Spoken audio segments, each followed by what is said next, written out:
DK Shivakumar ವಿರುದ್ಧ ಕುಮಾರಸ್ವಾಮಿ ಕೆಂಡಾಮಂಡಲರಾಗಿದ್ದಾರೆ.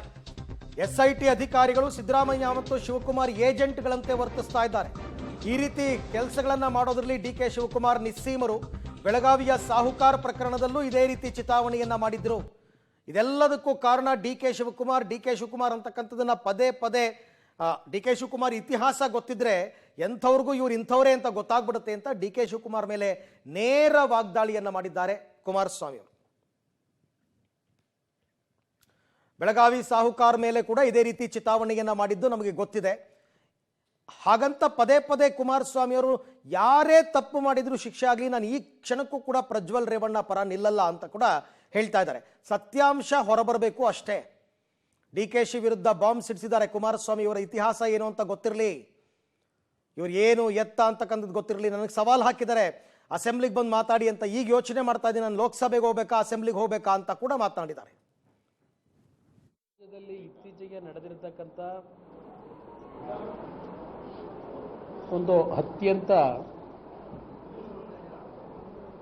ಕೆಟ್ಟ ರೀತಿಯ ಬೆಳವಣಿಗೆಗಳು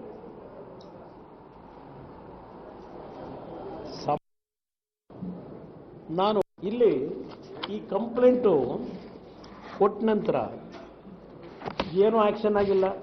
ಇಲ್ಲಿ ನಾವು ಯಾರಾದರೂ ಕಾರ್ಯಕರ್ತರು ಯಾರ ಮೇಲಾದರೂ ಒಂದು ಇದು ಮಾಡಿದ್ರೆ, ಒಂದು ಇದು ನಿಮ್ಮ ಪೋಸ್ಟ್ ಮಾಡಿಬಿಟ್ರೆ ಏನು ತರಾತುರಿಲಿ ಅವ್ರ ಮನೆ ಗಿನೆ ಎಲ್ಲ ಸರ್ಚ್ ಮಾಡ್ಕೊಂಡು ಸ್ಟೇಷನ್ಗೆ ಕರ್ಕೊಂಡೋಗಿ ಕೂರಿಸ್ಕೊತಾರೆ.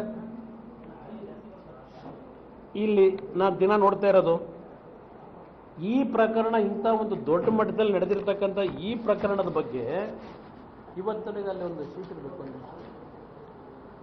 ಈ ಪ್ರಕರಣದ ಬಗ್ಗೆ ಈ ಕ್ಷಣದವರೆಗೆ ಈ 5 ಜನ ಎಲ್ಲ ಫ್ಯಾನ್ ಇರಲಿ ಸರ್, ಈ 5 ಜನದ್ದು ಇದಕ್ಕೆ ಮೇಲೆ ಆ್ಯಕ್ಷನ್ ತಗೊಂಡ್ರ. ಇವತ್ತು ನಮ್ಮ ಹನುಮಂತರಾಯಪ್ಪ ಅಂತೇಳಿ ಸೆಕ್ಷನ್ ಅಂತ ಹೇಳಿದ್ರೆ, ಬುಡಪ್ಪ ಅವೆಲ್ಲ ಏನು ತೊಂದರೆ ಇಲ್ಲ, ನಾನು ಅದಕ್ಕೆ ಎಲ್ಲ ರೆಡಿ ಮಾಡಿ ಈಗಾಗಲೇ ಏನೇನು ಕೊಡಿಸ್ಬೇಕೋ ಕೊಡಿಸಿದ್ದೀನಿ. ಯಾರು ಹೇಳಿರೋದು? ಇದೇ ನಿಮ್ಮ ಡಿ ಕೆ ಶಿವಕುಮಾರ್ ಎಲ್ಲ ರೆಡಿ ಮಾಡಿಬಿಟ್ಟಿದ್ದೀನಿ. ಅದು ಯಾವಲ್ಲ ಹಿಂದೆ ಒಂದು ಬೇರೆ ಒಂದು ಸಲ ಪಾಪ ಯಾರ ಬೆಳಗಾಮ ನಮ್ಮ ಸಾಹುಕಾರರ ಬಗ್ಗೆ ನಡೀತಲ್ಲ, ಅದೊಂದು ಸ್ವಲ್ಪ ಏನಾಯ್ತು ಅದು ಕೇಸು. ಬೆಳಗಾವಿ ಸಾಹುಕಾರರ ಮೇಲೆ ಇವರೇ ತಾನೇ ಮಾಡಿದ್ದೆಲ್ಲ, ಕರ್ಕೊಂಬಂದು ಯಾರನ್ನ ಕೂರಿಸಿ ಎಲ್ಲ ಇದು ಮಾಡ್ಕೊಂಡು ಅದು ಇದೆ. ಪಾಪ ಒಂದು ಆಡಿಯೋ ಇದೆ, 30-40 ಕೋಟಿ ಖರ್ಚು ಮಾಡಿದ್ದೀನಿ ಆ ಕೇಸ.